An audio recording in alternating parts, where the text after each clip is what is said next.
আসসালামু আলাইকুম এভরিওয়ান, কেমন আছেন সবাই? আশা করি সবাই ভালো আছেন। আজকে আমার ইউনিভার্সিটিতে একটা চাইনিজ প্রোগ্রাম ছিল। উনি হলেন স্যার চায়না থেকে এসেছেন।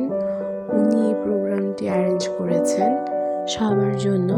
প্রোগ্রাম শেষে আমার খিদে পায়, তারপর আমি ইউনিভার্সিটির ক্যান্টিনে বসে ব্রেকফাস্ট করি। এরপর আমি ক্লাসে চলে যাই।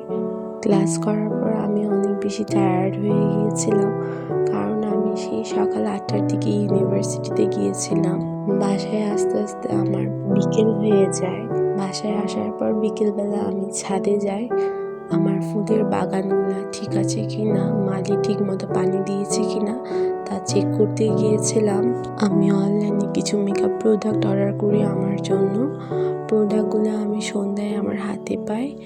এরপর আমি পার্সেল খুলে চেক করছিলাম প্রোডাক্টগুলো ঠিক আছে কিনা।